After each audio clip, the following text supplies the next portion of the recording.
আমি আইসক্রিম খাচ্ছি। আমাকে একটা আইসক্রিম কিনে দিয়েছে আমার মেয়ে, অনেক টেস্ট।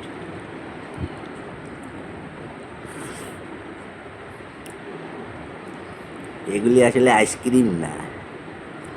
আমরা আগে ছোটোবেলায় আইসক্রিম খেতাম 4 আনা দিয়ে, লাল, নীল, সবুজ।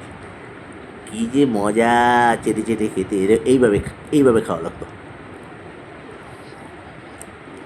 এগুলো তো আইসক্রিম না, এগুলোকে কি বলে? সেটা তো মজা না। মজা হলো ওগুলো যেগুলো জিভ দিয়ে চেটে চেটে খাওয়া যায় এইভাবে। উম, উম,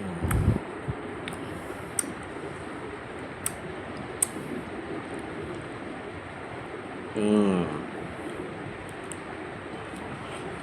উম। ভালো লাগছে না, একদমই না। জোর করে খাচ্ছি, মজাও লাগছে।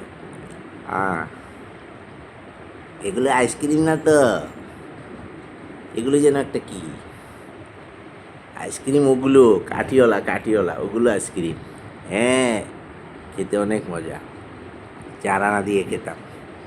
আর 8 আনার আইসক্রিমটা ছিল নারকেল দেওয়া, অনেক টেস্ট, অনেক টেস্ট। কোত্থেকে খেতাম জানেন? T2 আইসক্রিম থেকে, T2। এমনও দিন গেছে সারাদিন একটিও আইসক্রিম খেতে পারিনি, কারণ টাকা ছিল না। তখন রাস্তায় হাঁটছি আর ভাবছি কীভাবে আইসক্রিম খাবো, কীভাবে আইসক্রিম খাবো। হঠাৎ দেখি রাস্তায় 4 আনা পয়সা পড়ে আছে। যা সালা, উঠিয়ে নিয়ে সোজা T2 আইসক্রিম ফ্যাক্টরিতে চলে গেলাম। আইসক্রিম নিয়ে মনের চোখে খেয়ে বাসায় ফিরলাম। ওইগুলো আইসক্রিম, আমার কথা বিশ্বাস হচ্ছে না? ওইগুলো আইসক্রিম, এগুলো কিন্তু আইসক্রিম না।